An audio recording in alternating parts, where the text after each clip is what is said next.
So hello and welcome to the Yoga Lawyer Show. Today we're going to be talking about Russia and just kind of what's been going on with the president and the Russian indictments. So we're just going to talk briefly about that.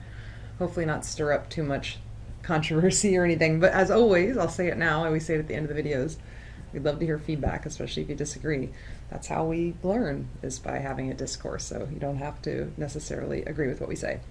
But so earlier this week, it always feels like it's so long. And of course, you might be watching this a long time in the future, so it's kind of silly to talk about time anyway. But in our time, time is a construct. Yes, time is a construct. Let's have a deep conversation. So at some point in the past, there were 12 Russian indictments as part of the Mueller special investigation. And they were specifically about the cyber interference in the 2016 presidential election. So on the heels of that...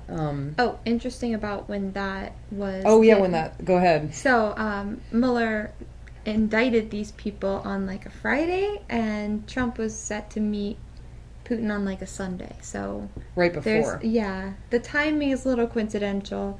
I think that Mueller might have been hoping that Trump would bring it up.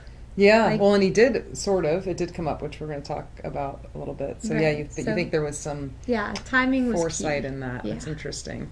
And also, we're not going to get too deep into what the indictment papers talk about because we haven't really thoroughly looked at them. But I do know that they mentioned that this email attack, because it was specifically about the attack on the Democratic Party and Hillary Clinton's emails, and that the attack started on July 27th, 2016, which was the same day that then candidate Trump looked right at the camera during a speech in Florida and said, "Russia, if you're listening, can you find the 30,000 missing emails?" So that was sort of an interesting coincidence that that's when this specific attack happened. Obviously, I think it's obvious that Russia had been kind of interfering in various ways before the specific email attack. I feel like it was less obvious. Yeah, it wasn't then. It wasn't as obvious then. But there, Russian bots and other things were happening on Facebook and social media, I think even before that date.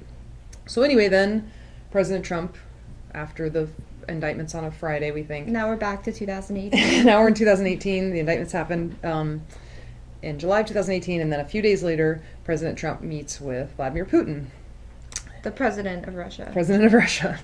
And, I don't think there were any cameras allowed during their actual conversation, but afterward they both kind of stepped out and there was, cameras and reporters. And we should probably post a video of this clip because I'd like people to actually watch it for themselves to get context. But, President Trump was asked about the meeting and he comes out and says, Putin says that it wasn't Russia that did the attacks. I will say this, I don't see any reason why it would be. Direct quote. And if you look at it in the context of the other words that he said shortly before or after that quote, it seems clear that he was actually saying he agreed with Putin that there wasn't any reason to believe that Putin made this attack. So that night, Facebook lights up, Twitter lights up, people are calling into radio shows. The Trump supporters are all backing him and saying, yeah, there really isn't any reason to believe that Russia interfered in the election, and casting doubt on that. Saying it wasn't Russia that did it, really drawing into question that happened and supporting what President Trump said. Then shoot forward maybe another 10 hours. This all happened within like 24 hours.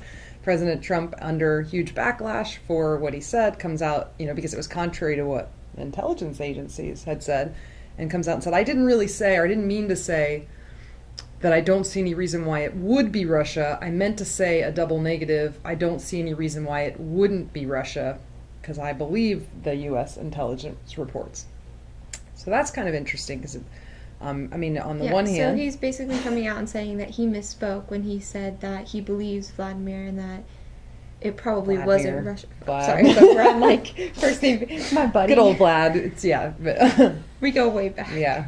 He believes Putin when Putin says that Russia wasn't involved in the election. He's basically saying in this news conference, like, 24 hours later, that he misspoke, and he meant to say this really grammatically frustrating double negative. That he doesn't see any reason to think it wouldn't be Russia. Okay, so, at first, when I first heard this, I was thinking, wow, he's actually admitting he was wrong, and then I realized, no, he's not admitting he's wrong, he was admitting that he misspoke, which is different than admitting you were wrong, because I've still never, to this day, seen him ever admit he was wrong about anything, and if you prove me wrong if that's if you not have, please true. tell us, please. But so, okay, that aside, I mean, obviously we could talk about that because and I want to get into this psychological phenomenon that we were talking about, which is, called selective exposure theory or confirmation bias. But then there was another quote that I want to talk about first. So then a couple days later, maybe not even a couple days later, during a press conference, President Trump is asked, is Russia still targeting the U.S.? And he replies, no. He's asked twice, and he says no both times. We can also put a clip of that on there. And then a couple hours later, Sarah Huckabee Sanders came out and said, well, when he said no, he wasn't saying no that Russia isn't targeting the U.S. He was saying, no, I'm not going to answer any more questions of reporters. Which, okay, totally believable if you take it out of context. But the reporters that were at that press conference really got onto Sarah Sanders, Huckabee, yeah. And they were saying, well, I mean, he's never ushered reporters out like that before. Yeah, he's never said no to usher reporters out, yeah. And she even came back and repeated her question, and he answered again with no. So it's kind of a stretch to say that he wasn't answering the question, since he ended up answering it a second time. And what does this all mean? I mean, I don't know. I mean, he's come out now again and said, well, he does think that they're still targeting the U.S., and he does agree with intelligence agencies. But it's sort of frustrating to, have a president that says one thing one day and another thing not even a day later, multiple times. And it's interesting to see that his supporters were saying, when they thought that he was saying it wasn't Russia, then they were like, yeah, he's right. Russia didn't interfere. And then, less than 24 hours, the president comes out and says, well, they did. And then his supporters are like, oh, well, they did. I mean, what? Is it frustrating to support Trump? When you have to change your story all the time? And, I'm not trying to say anything bad about, I get it. There are a lot of people that maybe were frustrated with the system and how it was going. But it's not like a team. Like you're on Team Trump or you're against him. Which leads me into this confirmation bias. Yeah, maybe explain that before you talk. So, there's this psychological phenomenon called selective exposure theory, or sometimes it's called congeniality bias or confirmation bias, which is where once you form an opinion about something, or once people generally form an opinion about something, then they're really only open to information that reinforces that already held belief, and they tend to avoid or discount information that conflicts with that belief. And we're all guilty of this, but it's good to be aware of it and to note where we do it. So I guess my question would be, what would President Trump need to do or say for anyone that supports him? I mean, and I'm not to say that I support the president because he's our president. Like, I'm not hoping for him to fail. It's not, so maybe Trump supporters is the wrong way, but I'm referring to those people who, right after he comes out on, who agree with him without asking without why. any questions, and say, oh, if he says Russia didn't do it, they didn't, and now he says they did, so they did. Like, what would it take? Yeah, like what? Do you not question it? Do you just go along with what he says without asking why, or wondering, like, okay, you're saying no now, but you said yes yesterday. Like, yeah, do you is it just question because it, or is it just a blind following of this person's opinion? Because I feel like there's no one that I would blindly follow. And maybe I'm wrong. I feel like if someone I support came out and said something and then did a 180, that I would at least have to go, well, they were wrong to do that. No, I don't think I would either, because when the Me Too movement was really picking up steam and there were a bunch of accusations against people that I really liked on like a personal level, I had an attachment to them from like a childhood, like Hide from That 70s Show or something like that. Yeah. I was like, and Louis C.K. No, for me too. It was kind of like that. I know what you mean. Where I really like this person, but then again, they have these accusations against them, and even though I like them and I have a personal attachment to them, I'm still questioning them. And when it did come out that these accusations were true, I wanted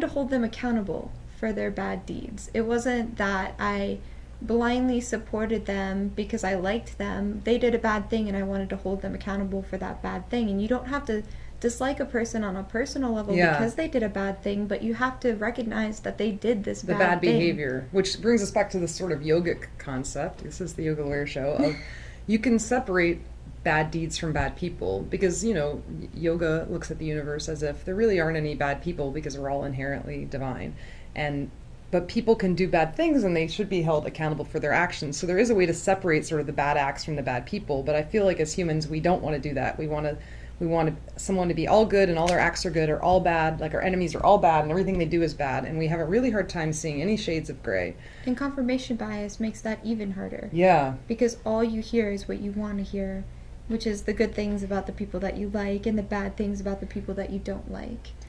So maybe this is where we challenge our viewers to let's stop doing that. Let's be aware of when we do it personally, when we do it ourselves, because like I said, I think we're all guilty of it. I'm not blaming everybody. I know I'm guilty of it too, but let's take a step back and notice when we do those things and stop falling into this trap of like either conservatives are all bad or liberals are all bad and fighting back and forth and just holding people, whatever their political leanings may be, accountable for their actions. Hold yourself accountable. And holding ourselves accountable, yes, for our own actions. I mean, what else I think that was about it today. I feel like we're really on a moral high ground today. We are. We really but this is are. really a frustrating week, just like, how can this happen? And like, how is this okay? Ask why. There's nothing wrong with asking why. I mean, be studious. Hold them accountable. Hold yourself accountable. Don't blindly follow something. And then you just feel kind of dumb when you blindly follow something and then they come out the next day and they're like, remember that thing I said? I was kidding. And I guess maybe that's it. You feel dumb, so maybe that's part of the confirmation bias. It's like you don't want that feeling. You don't want to feel dumb. You don't want to feel like you were wrong, so it's easier just to keep believing what you were believing. Well, don't take the easy way. Yeah, we really got to, because we've got to change. That moral high ground. The world needs to change. The U.S. needs to change. And, one good thing about the Trump presidency is that it is stirring things up and making us look deeper. Like, I feel like I probably blindly followed a lot of political leaders before, and it's making me kind of question, my own beliefs and saying this system's kind of messed up on both sides. It really is. There's like a Don Mulaney quote where he's like, I mean, I'm a generally lazy person, so I don't keep up with politics. And there's like something to be said about the state of America when we have people who are generally lazy people when it comes to politics, learning how the government works. And that's great. Like, I support that, but it also says something. Yeah, I mean, we don't, we'd rather just kind of go along with our lives. We have a lot of our own drama in our lives that we don't necessarily want to be thinking about the bigger drama. We want to just trust the people that we've elected to take care of things. But maybe these are interesting times. Silver lining. Yeah, silver lining. Mm-hmm. In what way? To like all of this craziness that's happening is that it's opening our eyes, and now we're wanting to learn about who's representing us. We're trying to hold them accountable. Like, I'm following Twitter accounts of representatives. Locally or nationally? Like all of them. Yeah, that's like, good. Oh. I mean, and that's the thing too, to bring it back around, is that I feel like local is the way to start too, because it kind of feeds upwards. So yeah, those matter. It's important to get involved in local, like county elections even, and state elections, and calling your representatives. Michelle Obama just started a bipartisan campaign to get people voting. I forget what it's called. Something like When We All Vote is the name of the initiative. Getting people involved, yeah, like what Yep. we're saying. November's coming up. Yep. Watch out for the Russian cyber bots. They may or may not be coming involved in that election. I forget what we said. It was no, but then it was yes. Was it yes? Was it no? It was Is no, it no? but then it was yes. So petty. So anyway. Well, anyway, I think we'll leave it at that unless there's anything else we need to say. I think we're good. This might be the deepest we've walked into the political bias yet. But we got bias. But anyway, we didn't get heated though. No, that's good. Well, we're not going to get heated because we generally agree. But that's true. Oh. We welcome the heat with our viewers, so please leave comments, feedback. Let us know what you think. And if you disagree or if you have some other point of view, please share it. I mean, we want to keep an open mind. So be sure to subscribe as well. Anything else? Katie, are we good? No, we'll see you next week. We'll see you next time. Thank you for watching the Yoga Lawyer video.